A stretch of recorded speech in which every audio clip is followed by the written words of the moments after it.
इस वीडियो में दोस्तों एक्सेल के ना 10 बेसिक मोस्ट यूजफुल फॉर्मूलाज आपको सीखने को मिलेंगे। एक्सेल सीट में ना किसी भी तरह का कोई भी छोटा मोटा डाटा हम मेंटेन करते हैं तो बेसिक फॉर्मूलेज लगाने की जरूरत तो हमें हर जगह पड़ती है। अगर आप एक्सेल बिगनर्स हो तो आपको एक्सेल के बेसिक फॉर्मूलाज की अच्छे से जानकारी होनी बहुत जरूरी है। इस वीडियो में बेसिक फॉर्मूलेज मैंने बेस्ट एग्जांपल्स के साथ एक्सप्लेन किए हैं और कुछ टिप्स एंड ट्रिक्स भी आपको सीखने को मिलेंगी। मैं हूं दीपक, आपका दोस्त। Let's begin. सबसे पहले तो आपको दोस्तों एक्सेल में ना फॉर्मूला एंड फंक्शन में डिफरेंस पता होना चाहिए। फॉर्मूला एंड फंक्शन दोनों अलग अलग चीजें हैं एक्सेल में। चलिए मैं पहले आपको बताता हूं कि फॉर्मूला क्या होता है, उसके बाद हम देखेंगे फंक्शन क्या होते हैं। फॉर्मूला क्या होता है? फॉर्मूला बेसिकली एक्सप्रेशन होता है। अब एक्सप्रेशन क्या होता है आप समझिए। यहाँ पे मेरे पास मार्क्स लिखे हुए हैं फिजिक्स केमिस्ट्री मैथ, मुझे यहाँ पे टोटल करना है। एक्सेल में ना आपको कोई भी फॉर्मूला या फंक्शन लगाना हो तो सबसे पहले इक्वल का साइन लगाते हैं। इक्वल का साइन लगा दिया। अभी मैं यहाँ पे फॉर्मूला लगा रहा हूं, फंक्शन नहीं लगा रहा, फॉर्मूला। तो मैंने इक्वल का साइन लगा दिया, मुझे इन तीनों नंबर्स का जो है टोटल करना है। तो मैंने इस सेल पे कर दिया क्लिक, प्लस का साइन लगा दिया। फिर मैंने सेकेंड केमिस्ट्री के मार्क्स को कर दिया सिलेक्ट, फिर मैंने प्लस का साइन लगाया और फिर मैंने मैथ के मार्क्स जो है कर लिए सिलेक्ट। अब मैं यहाँ पे क्या करूंगा, एंटर प्रेस करूंगा तो टोटल आ गया। ठीक है, ये है फॉर्मूला, ये एक्सप्रेशन होता है। ठीक है, जहां पे हम ऑपरेटर्स यूज करते हैं डायरेक्ट। ठीक है, जैसे ए प्लस बी प्लस सी, जैसे नॉर्मली हम कैलकुलेशन करते हैं पेपर पे, इस तरह से ये है फॉर्मूला। ठीक है, अब यहां पे मान लीजिए अभी मैंने क्या किया, अगर मान लीजिए मैं क्या करता हूं, इक्वल करके इस वैल्यू को मल्टीप्लाई करता हूं इससे, तो मल्टीप्लाई के लिए यहां पे क्या लगेगा, स्टार का साइन हम लगाते हैं। ठीक है, मैंने इस पे क्लिक कर दिया, एंटर प्रेस करूंगा तो ये मल्टीप्लाई होके यहां पे रिजल्ट आ गया। ये भी फॉर्मूला है। फंक्शन क्या होता है, जब इक्वल के बाद कोई हम नेम लिखते हैं ना, जैसे sum, maximum, minimum, average, V lookup, H lookup, वो होते हैं फंक्शन। बट यहां पे हमने कोई भी नेम नहीं दिया है, डायरेक्ट हम एक्सप्रेशन लगा रहे हैं, तो ये होता है फॉर्मूला। समझ आ गया। अब यहां पे बेसिक फॉर्मूलाज क्या होते हैं, plus minus divide multiplication. Plus के लिए तो सिंपल यहां पे प्लस प्लस का आप यहां पे साइन लगाओ और सेल सेलेक्ट करते चले जाओ, तो यहां पे इस तरह से आप प्लस कर सकते हो। ठीक है, मल्टीप्लाई के लिए हम स्टार यूज करेंगे। डिवाइड के लिए हम क्या करेंगे, मान लीजिए मुझे क्या करना है, यहाँ पे मेरे पास एक वैल्यू लिखी है सेल में 10 और यहाँ पे 2 लिखा हुआ है। यहाँ पे मैं 10 को 2 से डिवाइड करना चाहता हूं, तो मैंने यहाँ पे लिखा इक्वल 10। डिवाइड के लिए हम ये वाला स्लैश लगाते हैं, 2 कर दिया सिलेक्ट, एंटर प्रेस करूंगा तो रिजल्ट आ गया। ठीक है, इसके बाद आपको क्या करना है, माइनस करना है, तो माइनस के लिए भी यही होगा। मान लीजिए यहाँ पे क्या करना है आपको, इसमें से ये माइनस करना है, तो इक्वल का साइन लगाया, ये वैल्यू सिलेक्ट कर दी, इसमें से क्या माइनस करना है, ये माइनस करना है, एंटर प्रेस कर देंगे तो ये देखिए ये फॉर्मुलेज हैं, फंक्शंस नहीं है। समझ आ गया ना फॉर्मुलेज क्या होते हैं। अब ये प्लस माइनस डिवाइड मल्टीप्लीकेशन के बेसिक फॉर्मुलेज मैंने आपको बता दिए हैं, ये तो बहुत ही ज्यादा बेसिक हैं। इसके बाद हम बात करते हैं फंक्शंस की। अब यहां से डिटेल में वीडियो शुरू हो गया है, आप थोड़ी सी पेशेंस के साथ ये वीडियो पूरा देख लीजिए। अगर आप एक्सेल बिगनर्स हो तो ये वीडियो आपके लिए बहुत काम का है। ठीक है, यहां पे अब हम फंक्शन यूज करेंगे। कई बार ऐसा होता है कि फॉर्मूले काफी लंबे हो जाएंगे। अब यहाँ पे देखिए 3 सब्जेक्ट के मार्क्स हैं। अगर यहाँ पे 6-7 सब्जेक्ट के मार्क्स होंगे और मैं यहाँ पे फिर एक एक करके सेल सिलेक्ट करके फिर प्लस लगाऊंगा, फिर ये सेल, फिर प्लस, फिर ये सेल, तो काफी लंबा प्रोसेस हो जाएगा। फंक्शंस क्या करते हैं हमारे एक्सेल सीट में, कैलकुलेशंस को बहुत आसान कर देते हैं। देखिए यहाँ पे मैं सम का फॉर्मूला लगाऊंगा, सॉरी फंक्शन लगाऊंगा, इक्वल, वैसे हम फॉर्मूला ही बोल देते हैं इनको भी, बट होते ही फंक्शन है, इक्वल सम। अब यहां पे मैंने एक नेम टाइप किया है सम, ये है फंक्शन, ब्रैकेट ओपन करेंगे। ठीक है, अब यहां पे देखिए ये इसके पैरामीटर्स हैं, number 1 comma number 2 dash dash dash. इसमें क्या होगा, आपको पहले ये नंबर देना होगा कॉमा लगा के, फिर ये नंबर कॉमा लगा के, फिर ये नंबर, 3 नंबर हमने यहाँ पे दे दिए हैं। ब्रैकेट बंद करके हम जैसे ही एंटर प्रेस करेंगे तो यहाँ पे टोटल आ गया। ठीक है, अब ये तो एक सिंपल है कि हमने इस तरह से कैलकुलेशन कर दी, बट कभी भी अगर हमारे पास एक सीधी रेंज है तो हम इस तरह से एक एक करके सेल फॉर्मूलेज में नहीं देंगे। हम क्या करेंगे, सम का फॉर्मूला लगाया, ब्रैकेट ओपन कर दी, एक ही बार में यहां से यहां तक ये रेंज सिलेक्ट कर देंगे, B4 से D4। ठीक है, ब्रैकेट बंद कर देंगे और एंटर प्रेस कर देंगे तो यहां पे सम आ गया। आ गया ना। अब ये जो टोटल है ये हमें नीचे भी चाहिए, तो हमें बार बार फॉर्मूला लगाने की जरूरत नहीं है। इसके कुछ तरीके हैं। पहला तरीका आप देखिए, यहां कोने पे लाना है कर्सर, और जब इस तरह से ये पतला प्लस का आइकन बन जाए ना, तो लेफ्ट क्लिक दबा के रखो और इसको नीचे खींच लो। तो यहां पे देखिए ये जो है फॉर्मूले सभी के लिए कॉपी हो गए हैं। ये जो फॉर्मूला था इसमें ये सेल थे, ठीक है। यहां पे आप देखिए ये जो फॉर्मूला था इसमें ये सेल आ गए। हमने इस सेल पे से फॉर्मूला को नीचे खींचा, तो इस सेल में इस फॉर्मूला में जो रेंज हमने दी थी ये वाली, ये भी नीचे खिसक गई। समझ आ गया ना। यहां पे मैं देखिए डबल क्लिक करता हूं तो इसमें ये वाली रेंज है, तो फॉर्मूला जैसे आपने नीचे खींचा तो उसकी जो रेंज थी वो भी ऑटोमेटिक फॉर्मूले के अकॉर्डिंग नीचे खिसकती चली गई। आगे समझ में। दूसरा तरीका क्या होगा, मैं इनको कर देता हूं डिलीट। अगर आप ड्रैग एंड ड्रॉप नहीं करना चाहते तो आप ऐसे कर सकते हो, सिलेक्ट कर लीजिए और इसके बाद कीबोर्ड से प्रेस कर दीजिए कंट्रोल डी। कंट्रोल डी, इससे क्या होगा, फॉर्मूला नीचे कॉपी हो जाएगा। अब मैं सम की एक शॉर्टकट की आपको बता देता हूं। मान लीजिए अभी तो मैंने यहां पे लिखा था इक्वल सम, फिर उसके बाद रेंज सेलेक्ट की, तो काफी लंबा हो गया। सम एक शॉर्टकट तरीके से भी हम लगा सकते हैं। कैसे लगेगा देखिए, मैंने इनको कर दिया डिलीट। यहां पे मुझे वैल्यूज का सम करना है, तो बस मैंने यहां पे क्लिक किया, कीबोर्ड से एक शॉर्टकट की हम प्रेस कर देंगे ऑल्ट प्लस। ऑल्ट प्लस जैसे ही मैं यहाँ पे प्रेस करूंगा तो फॉर्मूला ऑटोमेटिक लग गया, बस एंटर प्रेस कर दीजिए तो यहाँ पे काम हो गया। अब एक चीज और मैं आपको बता देता हूं, यहाँ पे अगर अब मुझे ये फॉर्मूला नीचे ड्रैग करना होगा, है ना, तो मैं एक और तरीका आपको बता देता हूं फॉर्मूला नीचे ड्रैग करने का। आप एक ही बार में ये रेंज कर लो सिलेक्ट, कर ली रेंज सिलेक्ट, ठीक है। अब बस कीबोर्ड से जैसे ही मैं ऑल्ट प्लस प्रेस करूंगा तो यहाँ पे मैजिक हो जाएगा, ऑल्ट प्लस, ये देखिए हो गया ना काम। तो ऐसे हम यूज करते हैं सम फंक्शन का। यहां पे भी आप टोटल कर सकते हो। अगर मैं यहां पे क्लिक करके कीबोर्ड से प्रेस करता हूं ऑल्ट प्लस, तो एक्सेल ऑटोमेटिक समझ जाएगा कि रेंज ऊपर से करनी है सिलेक्ट, है ना। यहां पे देखिए रेंज कर ली सिलेक्ट, एंटर प्रेस कर देंगे तो यहां पे ये टोटल आ गया इन वैल्यूज का। अब सम फंक्शन में ना हम कई अलग अलग रेंज भी दे सकते हैं एक साथ। कैसे देखिए, यहां पे मैंने सम का फंक्शन लगाया इक्वल सम ब्रैकेट ओपन, ठीक है। इसके बाद यहां पे मान लीजिए पहली रेंज मैंने ये कर ली सिलेक्ट, कॉमा लगा दिया, मुझे इन नंबर्स का टोटल करना है, कॉमा लगा के इसके बाद मान लीजिए यहां से इनको भी जोड़ना है साथ में, कॉमा लगा के मान लीजिए इनको भी जोड़ना है।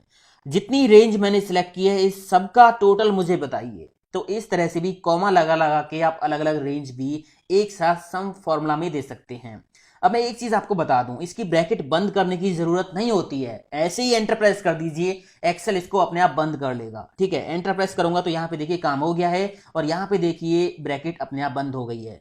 तो जो जो रेंज आपने सिलेक्ट की थी उन सब सेल्स का टोटल क्या होगा, इतना होगा, ठीक है। आगे समझ में। ये था सम फॉर्मूला दोस्तों, सम फंक्शन, ठीक है। इसके बाद हम बात करते हैं मल्टीप्लाई के लिए। मैंने आपको बता दिया था क्या फॉर्मूला हम लगाते हैं। यहाँ पे देखिए आइटम के नेम है, यहाँ पे क्वांटिटी है और यहाँ पे प्राइस है। तो यहाँ पे मुझे अमाउंट निकालना है। अमाउंट कैसे निकलेगा, क्वांटिटी इंटू प्राइस। तो इसके लिए सिंपल सा फंडा है, फॉर्मूला यहाँ पे हम लगा देंगे। फंक्शन की जरूरत तो यहाँ पे कुछ खास है नहीं, है ना। इक्वल का sign, this value multiply by this value, है ना। एंटर प्रेस कर देंगे तो यहाँ पे देखिए अमाउंट निकल के आ गया। इसको पकड़ के नीचे खींच देंगे, सभी का आ गया। अब अगर हमें बहुत सारे सेल्स मल्टीप्लाई करने हो तो इसके लिए सिंपल सा फंक्शन है इक्वल प्रोडक्ट।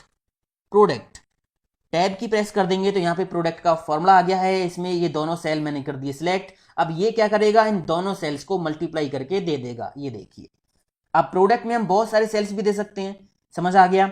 इसके बाद आप यहां पे देखिए, मैं एक दूसरी सीट पे आपको लेके चलता हूं। यहां पे फटाफट मैं टोटल कर देता हूं। तो मैंने कीबोर्ड से प्रेस कर दिया ऑल्ट प्लस, तो यहां पे आ गया टोटल, ठीक है। इसको पकड़ के मैंने नीचे खींच दिया तो ये सबका आ गया। अब अगला फंक्शन यहां पे है एवरेज का। एवरेज हमें निकालनी है तो सिंपल सा फंक्शन है इक्वल एवरेज, ठीक है। इसके बाद यहां पे आप क्या करोगे, इसमें रेंज करनी होगी सिलेक्ट। यहां से लेके यहां तक, फिजिक्स से लेके मैथ तक मैंने रेंज कर दी सिलेक्ट।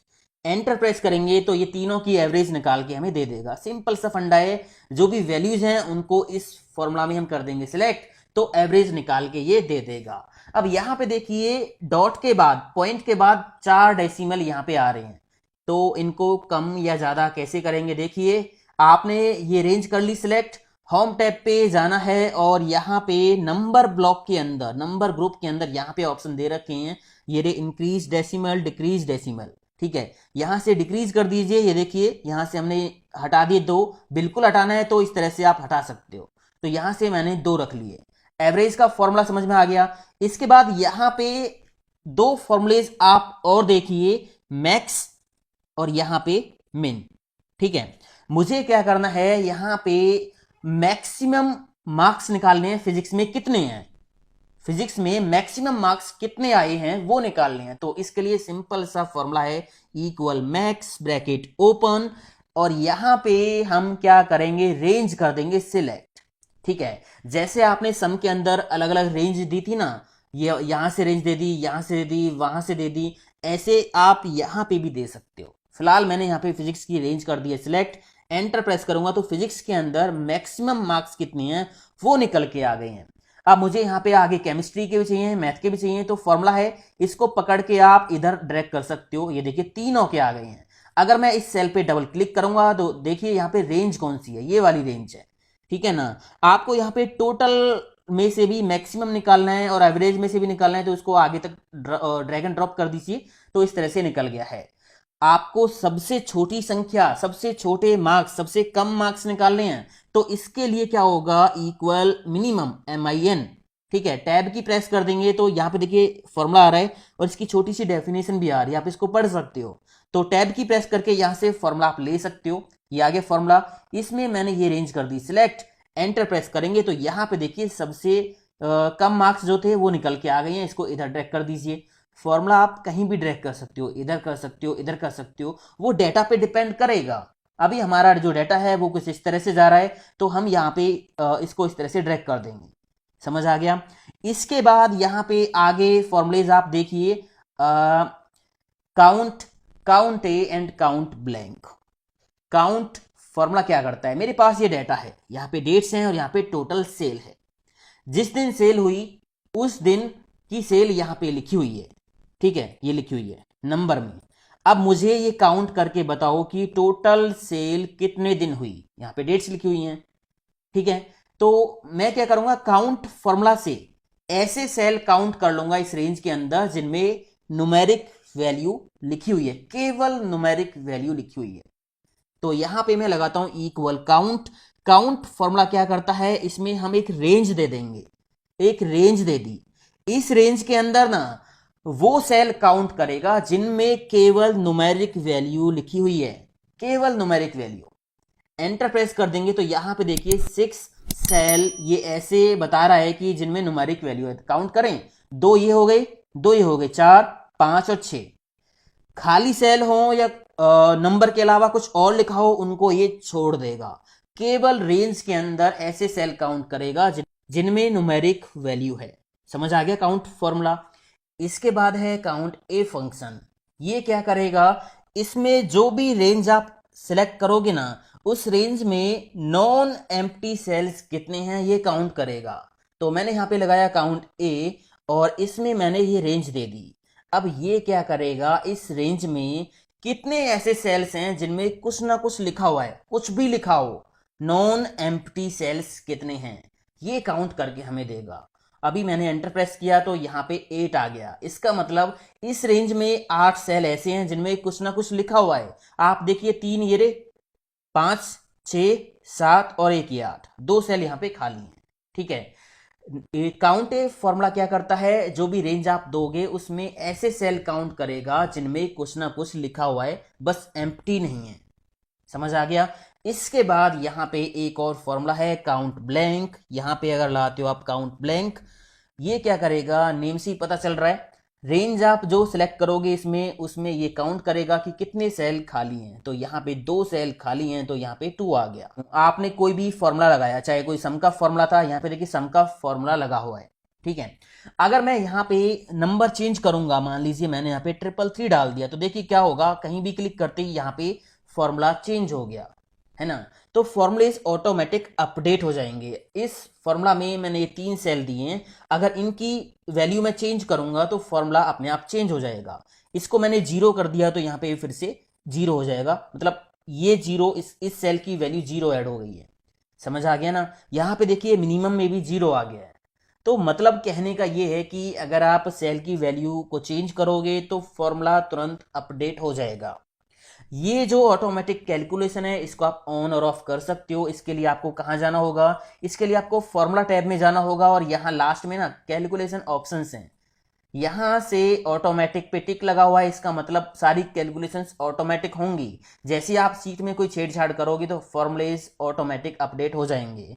अगर यहां से मैनुअल पे क्लिक कर देते हो, मैनुअल मैंने कर दिया, ठीक है, अब क्या होगा, आप यहाँ पे देखिए मैंने 0 की जगह 1 टाइप कर दिया, तो यहाँ पे ना तो ये फॉर्मूला अपडेट हुआ ना यहाँ मिनिमम में 1 आया। अब 0 तो यहाँ पे है ही नहीं, है ना, ये भी अपडेट नहीं हुआ। तो इस केस में आपको करना क्या होगा, अगर आपके साथ ऐसा होता है कि फॉर्मूलेज ऑटोमेटिक अपडेट नहीं हो रहे हैं, तो आपको जाना होगा फॉर्मूला टैब पे और यहाँ कैलकुलेशन ऑप्शंस पे जाके इसको ऑटोमेटिक कर दीजिए, ठीक है ना। इसके बाद हम यहाँ पे काउंट ब्लैंक हमने सीख लिया।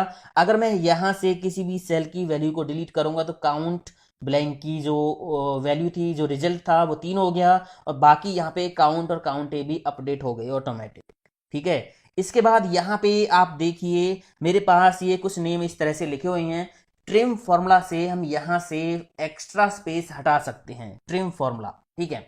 अब यहाँ ट्रिम फॉर्मूला क्या करेगा, इसी जगह से तो हम मतलब इसी कॉलम में इसी जगह पे हम स्पेस नहीं हटा सकते, इसके लिए हमें एक हेल्पर कॉलम की ज़रूरत पड़ेगी। तो या तो आप यहाँ पे कर लीजिए या फिर आप यहाँ पे एक कॉलम और ऐड कर लीजिए, यहाँ से कॉपी करके नेम यहाँ पे डाल दीजिए और यहाँ पे लगाइए formula equal trim bracket open और इसमें आपको बस ये टेक्स्ट कर देना सिलेक्ट, ब्रैकेट बंद करके जैसे ही एंटर प्रेस करोगे ना तो यहाँ पे जो एक्स्ट्रा स्पेस है, आगे हो बीच में हो पीछे हो, तो वो सारा ही हटा देगा। अभी यहाँ पे देखिए रीना से पहले काफी स्पेस है, यहाँ पे स्पेस है, यहाँ पे बीच में स्पेस है, यहाँ पे आगे स्पेस है। तो इस तरह से हमारे पास ये जो है डाटा क्लियर नहीं है, इस डाटा को क्लीन करने के लिए हम ट्रिम फॉर्मूले का यूज करेंगे। तो इसको पकड़ के नीचे ड्रैग कर लीजिए, ये देखिए हमारा काम यहाँ पे हो गया है, यहाँ पे सारे नेम बिना स्पेस के आ गए हैं, समझ आ गया। इसके बाद यहाँ पे एक और फॉर्मूला है लेंथ का। अगर मुझे ये पता लगाना है कि इस सेल में कितने करेक्टर्स लिखे हैं तो फॉर्मूला क्या होगा, सिंपल इक्वल लेन ब्रैकेट ओपन। अब इसमें आप जो भी सेल सिलेक्ट करोगे और एंटर प्रेस करोगे तो ये क्या करेगा, उस सेल में कितने करेक्टर्स हैं वो काउंट करके दे देगा, ठीक है। यहाँ पे 10 है, इसको पकड़ के नीचे खींचेंगे तो यहाँ पे देखिए 5 है। यहाँ पे रीना जो नेम लिखा है इसमें कितने लेटर्स हैं, REENA 5, तो यहाँ पे 5 आ गया। एक चीज और आपकी इंफॉर्मेशन के लिए दोस्तों मैं आपको बता दूं, एक सेल में ना कितने मैक्सिमम कैरेक्टर्स हम टाइप कर सकते हैं, 255। एक सेल के अंदर 255 तक कैरेक्टर्स हम टाइप कर सकते हैं। ये नहीं है कि एक ही सेल में पूरी कहानी लिख देंगे, हजारों लेटर्स टाइप कर देंगे, नहीं हो सकता। सेल की भी लिमिट है, 255 तक ही कैरेक्टर्स हम सेल में टाइप कर सकते हैं। तो ये कुछ बेसिक फंक्शंस थे जो मैंने आपको बताए। उम्मीद करता हूं अगर आप एक्सेल बिगिनर्स हो, आपको ये नहीं आते थे, तो अब आपको ये आ गए होंगे, अच्छे से आप इनका यूज कर सकते हो। तो वीडियो को लाइक कर दीजिए, चैनल को सब्सक्राइब कर लीजिए। मिलता हूं अगले वीडियो में। थैंक यू दोस्तों, हैव अ नाइस डे, जय हिंद, वंदे मातरम, टेक केयर।